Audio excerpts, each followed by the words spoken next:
बिस्मिल्लाहिर्रहमानिर्रहीम। अस्सलाम वालेकुम स्टूडेंट्स, आप सब कैसे हैं? उम्मीद है अल्लाह ताला के फजलो करम से आप सब ठीक ठाक होंगे।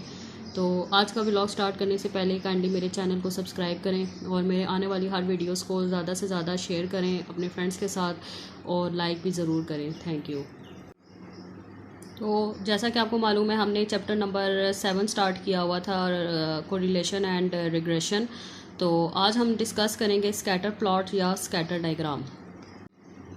तो अब हम देख लेते हैं स्कैटर डायग्राम को। A first step in finding whether or not a relationship between variable exist is to plot each pair of independent dependent observation x y as a point on a graph paper using the x axis for the regression variable and y axis for the dependent variable. Such a diagram is called scatter plot और scatter diagram. जब आप x और Y का आपने जब relationship check करना हो graphically, जब आप ग्राफ पे एक्स एक्सिस पे क्या लेते हैं, आप इंडिपेंडेंट वेरिएबल मतलब एक्स लेते हैं और वाई एक्सिस पे आप डिपेंडेंट वेरिएबल मतलब वाई लेते हैं और फिर उसको प्लॉट करके ग्राफ पे उसका एक्स और वाई का आपस में रिलेशन चेक करते हैं ग्राफिकली, तो ऐसी डायग्राम को आप क्या कहते हैं? स्कैटर डायग्राम या स्कैटर प्लॉट।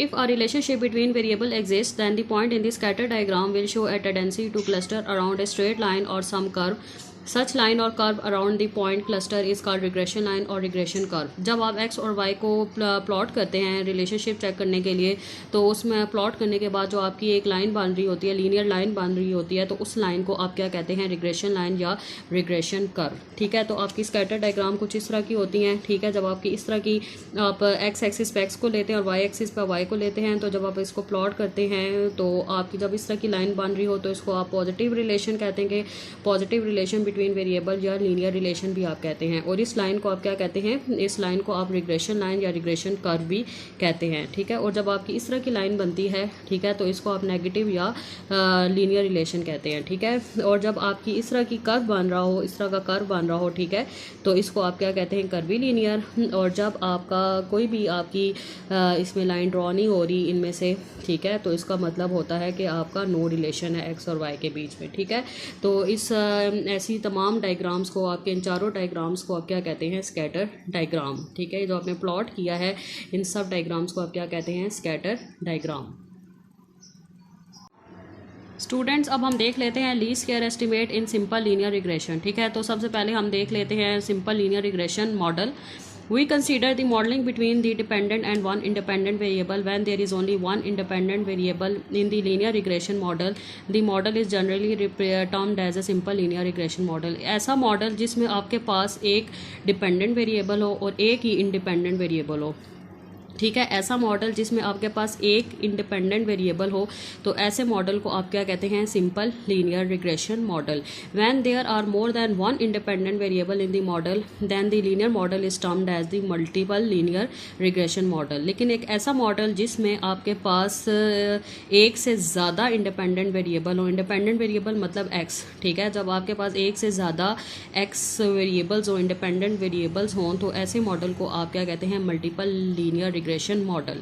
लेकिन जिसमें आपके पास एक ही इंडिपेंडेंट वेरिएबल हो, तो ऐसे मॉडल को आप क्या कहते हैं? Simple linear regression model. ठीक है, ये आपका थ्योरी के लिहाज से भी इंपॉर्टेंट टॉपिक है और न्यूमेरिकल के लिहाज से भी आपका इंपॉर्टेंट टॉपिक है। ठीक है, तो लेकिन आप जो है सिर्फ अभी जो आपके कोर्स में just simple linear regression model है, मल्टीपल लीनियर रिग्रेशन मॉडल आपने नहीं पढ़ना, आपने जस्ट पढ़ना है सिंपल लीनियर रिग्रेशन मॉडल। ये आपको समझाने के लिए मैंने लिखा था।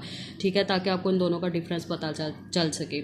तो अब हम देख लेते हैं सिंपल लीनियर रिग्रेशन का मॉडल कैसा होता है। तो ऐसा ये इसका मॉडल होगा y i is equal to a plus b x i plus e i. ठीक है, तो ये सिंपल लीनियर रिग्रेशन का एक मॉडल है। अब देखें, इसमें एक आपका डिपेंडेंट वेरिएबल है और एक ही आपका इंडिपेंडेंट वेरिएबल है। लेकिन मल्टीपल लीनियर रिग्रेशन मॉडल होता तो इसमें आपके पास जो होती एक्स की एक से ज़्यादा आपके पास वैल्यूज़ होती मॉडल में। तो आपका जो y होगा वो डिपेंडेंट वेरिएबल होता है। इसके अलावा इसको स्टडी वेरिएबल भी कहते हैं।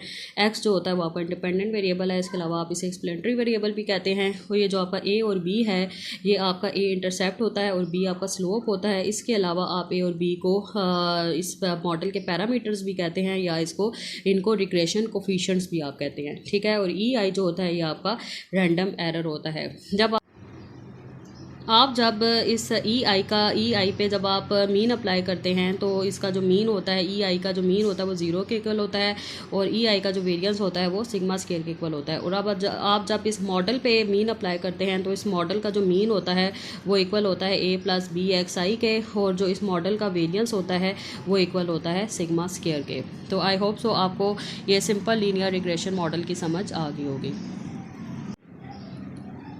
स्टूडेंट्स अब हम देख लेते हैं लीस्ट स्क्वायर लाइन। तो लीस्ट स्क्वायर लाइन की जो आपकी जो इसकी इक्वेशन होती है, मैथमेटिकल इक्वेशन, वो इस तरह की होती है। The equation for least square regression line is y i hat is equal to a plus b x i. तो ये जो आपकी इक्वेशन है इसको आप क्या कहते हैं, least square regression line. Least square regression line किसके इक्वल होता है, y i hat is equal to a plus b x i. इसी के आपने रिलेटेड अभी न्यूमेरिकल सॉल्व करने हैं। ठीक है, आपने इस वाई हेड को क्या करना है, अब आगे न्यूमेरिकली एस्टिमेट करना है। ठीक है, और आपने लीस्ट स्क्वायर रिग्रेशन लाइन को सॉल्व करना है। तो जो इसमें ये वाई है, वो वाई जो है वो आपका डिपेंडेंट वेरिएबल है, एक्स आपका इंडिपेंडेंट वेरिएबल है, ए और बी जो है वो आपके रिग्रेशन कोफिशिएंट्स हैं। इसके अलावा आप ए को इंटरसेप्ट भी कहते हैं और बी को स्लोप भी कहते हैं। जब आपने लीस्ट स्क्वायर रिग्रेशन लाइन को सॉल्व करना है तो आपको कहा जाएगा क्वेश्चन में कि regression line y on x को से सॉल्व करें। ठीक है, तो जब आपने regression line y on x से सॉल्व करना है तो जो बी का फार्मूला होगा वो क्या होगा, n summation x y minus summation x summation y divided by n summation x square minus summation x का होल स्क्वायर, और ए का फार्मूला होगा y bar minus b x bar. ये नीचे आपने जो है ये बेस में जो है आपने वाई एक्स इसलिए लिखा हुआ है क्योंकि आप regression line y on x से सॉल्व करें, इसीलिए आपने ये बेस में वाई एक्स लिखा है, बी में भी और ए में भी, ताकि पता हो कि आप regression line y on x से निकाल रहे हैं। ठीक है, और वाई हेड किसके इक्वल होगा, ए प्लस बी एक्स के, और वाई बार वही इक्वल होगा समीशन वाई बाय एन के, और एक्स बार इक्वल होगा समीशन एक्स बाय एन के। ठीक है, और जब आपने regression line x on Y से निकालना होगा, तो आपका बी किसके इक्वल होगा, n summation x y minus summation x summation y divided by n summation y square minus summation y का होल स्क्वायर, और ए इक्वल होगा x bar minus b y bar के। और इसमें जो है आपने फाइंड करना होगा x head is equal to a plus b y. ठीक है, तो जब आपने regression line y on x निकालना होगा तो इसमें आपकी इक्वेशन होगी y is equal to a plus b x, और लेकिन जब आपने regression line x on Y से निकालना होगा तो आपकी लीस्ट के रिग्रेशन लाइन की इक्वेशन क्या होगी, x is equal to a plus b y, और बेस में आपने एक्स वाई लिखा है और बी में भी और ए में भी, ताकि आपको पता हो कि आप regression line x on Y से निकाल रहे हैं। तो अगर आपको पेपर में लीस्ट के रिग्रेशन लाइंस का होगा, तो जब लीस्ट के रिग्रेशन लाइंस का होगा तो फिर आपने ये दोनों सॉल्व करने हैं, regression line y on x और regression line x on y. लेकिन अगर जस्ट आपको कहा है लीस्ट के रिग्रेशन लाइन निकालें तो फिर आप regression line y on x करेंगे। ठीक है, तो जस्ट अगर आप लीस्ट के रिग्रेशन लाइन का है तो जस्ट आप इसको सॉल्व कर दें, लेकिन अगर आपको पेपर में लीस्ट के रिग्रेशन लाइंस का हुआ है तो फिर आप इन दोनों को निकालेंगे। ठीक है, तो पेपर में कभी कभी गिवन भी दिया होता है कि आप regression line y on x से भी करें और एक्स ऑन वाई से भी करें। तो स्टूडेंट्स इसके अलावा ये आपके एक्स्ट्रा फार्मूलाज हैं, ये भी आप इनको देख लें, इनको याद कर लें। ठीक है, अगर आप एक तो मैंने आपको ये बी के ये फार्मूले बताए हैं ना, बी और ए के। ठीक है, ये और इसके अलावा भी फार्मूलाज होते हैं ये बी और ए के। बी के तो बी वाई एक्स का जो मतलब वाई ऑन एक्स से जब बी निकालेंगे तो उसका फार्मूला होता है। इसके अलावा ये एक्स्ट्रा फार्मूलाज हैं, ये भी आप याद कर लें। ठीक है, तो बी वाई एक्स का क्या फार्मूला होगा, r S Y by x x, और बी एक्स वाई का मतलब ये वाई ऑन एक्स से कर रहे हैं बी, और ये एक्स ऑन वाई से बी निकाल रहे हैं, तो उसका फार्मूला होगा r S x divided by S y. इसके अलावा लीस्ट के रिग्रेशन लाइन की जो इक्वेशन है वो इस तरीके से भी आप सॉल्व कर सकते हैं। वैसे ये मेथड ईजी है, आप इसी को फॉलो करें, लेकिन ये एक्स्ट्रा फार्मूलाज हैं, ये वैसे मैं आपको समझा रही हूँ। ठीक है, तो जब आप रिग्रेशन लाइन जो है लीस्ट के regression line y on x से करेंगे तो उसकी इक्वेशन इस तरीके से भी आप निकाल सकते हैं, Y hat is equal to R S Y by x X X minus x bar plus Y bar. और जब आप एक्स ऑन वाई से रिग्रेशन लाइन की इक्वेशन निकालेंगे वो इस तरीके से भी निकाल सकते हैं, X head is equal to R S X by S Y Y minus Y bar plus X bar. ठीक है, तो ये जो आपका एस वाई है ये इक्वल होता है under root summation Y minus Y bar का होल स्क्वायर बाय एन, और ये एस एक्स जो है वो इक्वल होगा summation x minus x bar का whole square by n under root. ठीक है, इसके अलावा जो बी वाई एक्स के भी फार्मूले हैं ये भी फार्मूला है। एक और फार्मूला है v y x is equal to s x y by s x square, और बी एक्स वाई का फार्मूला होगा s x y by S y square, s x y by S y square. ठीक है, तो इसमें ये जो S x Y है इसकी इक्वल होगा summation x minus x bar y minus Y bar by n, और एस एक्स स्क्वायर इक्वल होगा summation x minus x bar का होल स्क्वायर बाई एन। ये भी आप फार्मूला अप्लाई कर सकते हैं, या ये वाला भी अप्लाई कर सकते हैं, summation x square by n minus summation x by n का होल स्क्वायर, और एस वाई स्क्वायर का फार्मूला होगा summation Y minus Y bar का होल स्क्वायर बाई एन। और या तो आप ये भी फार्मूला अप्लाई कर सकते हैं summation y square by n minus summation y का बाई एन का होल स्क्वायर। ठीक है, ये वैसे ही मैंने आपको एक्स्ट्रा फार्मूलाज बताए हैं, लेकिन आप जो है ज़्यादा ये इजी फार्मूले हैं, इनको याद करें और इनसे सॉल्व करें। लेकिन कभी कभी अगर आपको पेपर में कुछ ऐसी चीज़ें दी हों, गिवन दी हों, ऐसी चीज़ें दी हों और आपको रिग्रेशन लाइन निकालने को कहा हो, तो फिर आप इन फार्मूला को यूज़ करके आप जो है रिग्रेशन लाइन निकाल सकते हैं।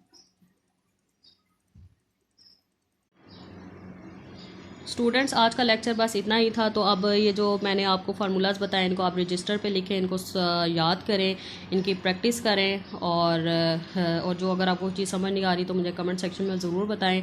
और अब मुझे दें इजाज़त, अपना ख्याल रखें, अल्लाह हाफिज़।